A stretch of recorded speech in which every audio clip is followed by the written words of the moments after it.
magaalada Laascaanood lagu guddoonsiiyay inaan aad u daayar adeega loo yaqaan aqoon maal isagoo dhigta galaaska lixaad ayaa wuxuu isticmaalaa adeega faraha badan ee uu leeyahay aqoon maal adeegani oo ay aad uga faa'iideystaan ardaydu ayaa waxa kamid ah sida uu noo xaqiijiyay inanka yari inuu isticmaali jiray dictionary-ga ama qaybta aqoonta sida uu uga baaran lahaa maadooyinka luqadda Ingiriiska geesta kale waa inaan aad u daayar wuxuu isgeli jiray doodaha jimcaha oo isagoo caan ku ah barnaamijkan aqoon maal shirkadda Telesom ay bixiso hooyada inankan dhashay ayaa waxay aad ugu faraxday wiilkeeda da'da yar ee sida wanaagsan ula jaan qaaday barnaamijkan aqoon maal iyadoo sheegtay inankeedu inuusan ku hadlin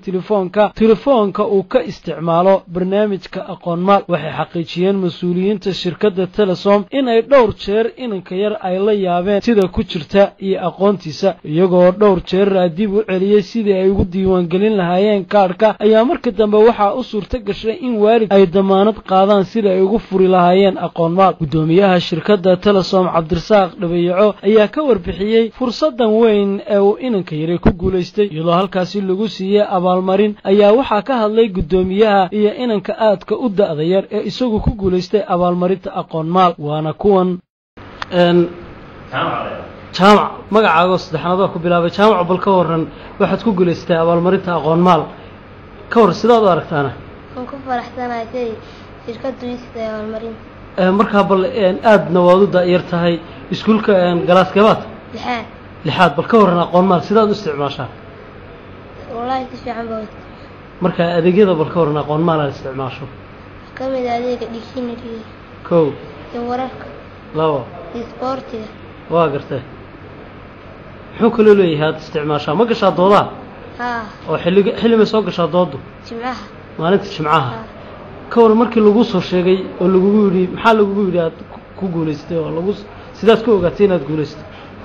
message shirkaddu soo dirtay message bay ku soo dirtay waxaan u hambalyeynaa inay iyaguna isticmaalaan ka war maxamed oo abaalmarinta lagu siiyay والله فرحنا sida lagu siiyay baad ugu faraxsantahay sidoo kale gudoomiyaha shirkadda Telesom magaalada Laascaanood bal waxaad ka warantaa Cabdirasaaq inankana waa inaan aad u daayar wuxuuna ku guuleystay aqoon maal bal ka waran faa'iidooyinka iyo ardaynimadiisa iyo waxyaalaha uu da'diisu intay laagtay uu fahmay aad iyo aad baan horta ugu faraxsanahay jaamac yare inuu ku guuleysto adeegan aqoon maal abaalmarintiisii bishii dhamaatay February waxaan leeyahay hambalyo waxayna ku tusinaysaa dadaalkiisa uu ku dadaalayo aqoonta maadaama uu gartay inuu ka baadho dictionary-gii iyo wararkii caalamkan uu kala socdo aad iyo aad baan ugu tahneedeynayaa waxaan ku soo leeyahay mar labaad iyo mar saddexaad ku soo dhawow Telesom Company qaybteeda